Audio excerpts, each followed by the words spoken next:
Olá, meus irmãos, meus amigos. Estamos mencionando o livro de aos Hebreus e ontem nós falamos do Santo dos Santos.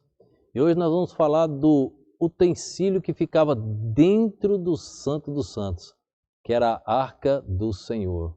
A Arca recebe dezenas de outros nomes, mas nós conhecemos bem como a Arca do Senhor, a Arca Sagrada e etc. Nós vamos ler hoje Hebreus capítulo 9, verso 4 e o verso 5, que diz assim, ó, que tinha o incensário de ouro e a arca da aliança, coberta de ouro, toda em redor, e que estava um vaso de ouro, que continha o maná, e a vara de Arão que tinha florescido, e as tábuas da aliança.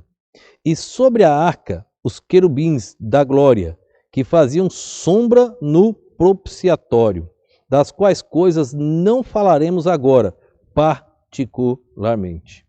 O autor diz que não iria tratar de tais coisas agora com o povo hebreu aqui que seriam os leitores deste livro, desse tratado que ele estava escrevendo.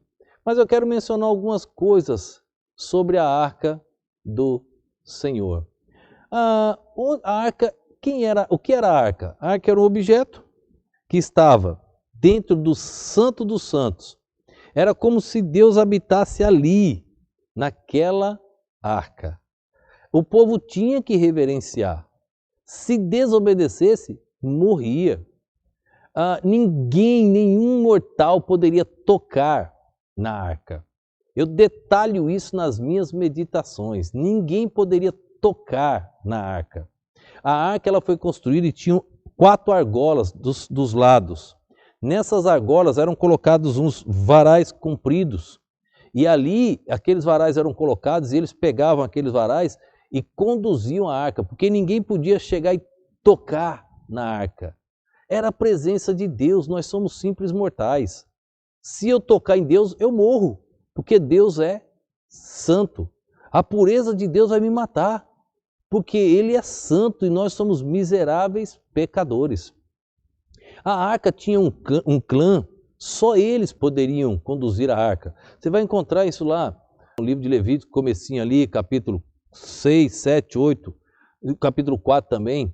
Tinha-se dos filhos de Levi os coatitas, Coate, os meraritas, Merari, e os gersonitas, que vêm de Gerson. Esses 3 clãs que conduziam o tabernáculo. Desses 3 clãs, os gersonitas e os meraritas, eles ganharam carros de boi. E eles podiam conduzir pelo deserto, quando levantava acampamento, todos os utensílios do tabernáculo em carros de boi. Os coatitas eram o clã que conduziam a arca. Sabe como era conduzida a arca? Não podia ser conduzida em carro de boi.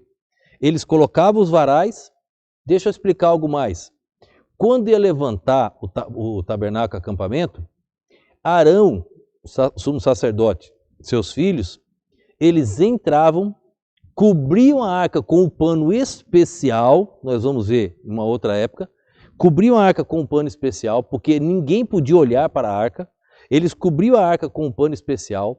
Depois que a arca estava coberta, os varais eram colocados, aí entravam os coatitas.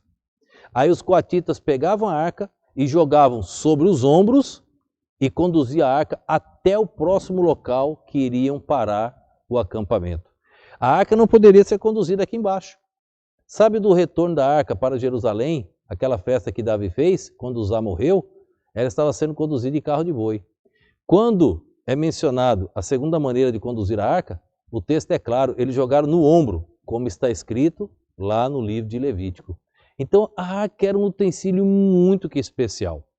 Eles levavam a arca para a guerra. Ninguém podia vencer o Deus de Israel.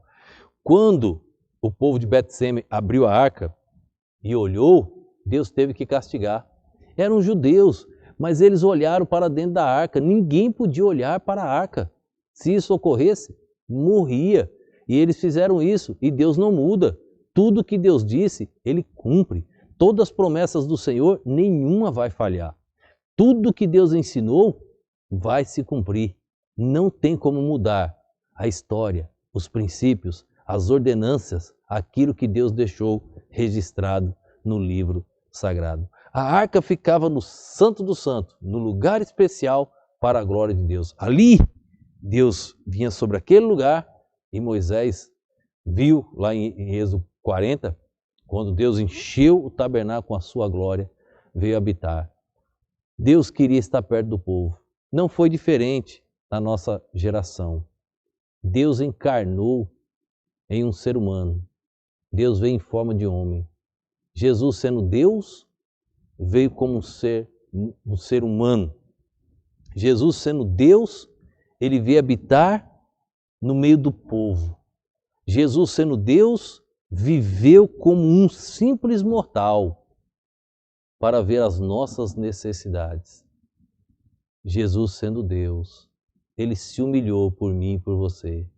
Jesus, sendo Deus, ele se entregou na cruz do Calvário para livrar aquilo que era impossível ao homem. Meu pecado e o seu pecado. O pecado, herança de Adão e Eva. O pecado que separou o homem do Criador. Jesus, sendo Deus, morreu naquela cruz, mas ressuscitou. A morte não deteve Jesus.